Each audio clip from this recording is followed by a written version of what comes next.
Something that I feel like no one ever talks about is just how scary it can be emotionally to go from this to this, even when you were planning on downregulating your milk supply. For context, I've had an oversupply with both of my babies. My second baby, I pumped after nursing him, and I was pumping enough milk to feed an entire second baby, even while fully exclusively nursing him. And while that was an amazing experience and I'm really, really happy for it, it was also an incredible amount of work. It takes an insane amount of time, not only just to pump, but to wash your pump parts, to make sure that all of your pumps are charged, to bag your milk, keep everything frozen right. And it's a lot of loose ends to keep up with. And at the height of my milk volume, I was spending well over an hour and a half every day pumping and doing all of the other milk related things, and that wasn't even going to feeding my own kid. And as wonderful as it was to be able to feed other people's babies, it was just a lot of work and time that I did not have as a mom to 2 under 2.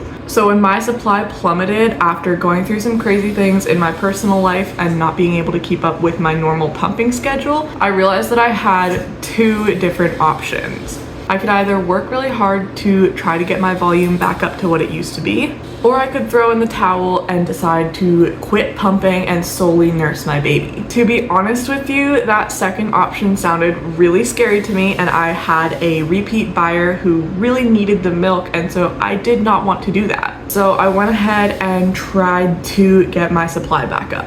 If you've never done that, it's incredibly strenuous. I was pumping all the time. I was washing pump parts constantly. It is incredibly frustrating to be pumping all the time and only making like tiny amounts of milk for the amount of time that you're putting into it, especially when you have 2 rambunctious little ones running around that need a lot of your attention. So after a little over a week of trying and missing more pumps than I would like to admit just because of the craziness of life, I realized that it was time for me to start downregulating my supply. So I had to start very slowly cutting out pump sessions and waiting for my body to re-regulate my supply. I still pump very occasionally if I want milk for my 2-year-old or if I need milk to mix in with my son's solids. And that was what I did today. I pumped for 20 minutes and I made less than 3 ounces combined. And when I tell you the amount of anxiety that I felt over that was absolutely crazy. Because even though I know that my son is getting everything that he needs right from the breast, every time that I have noticed either a supply dip or now when I'm weaning down my supply,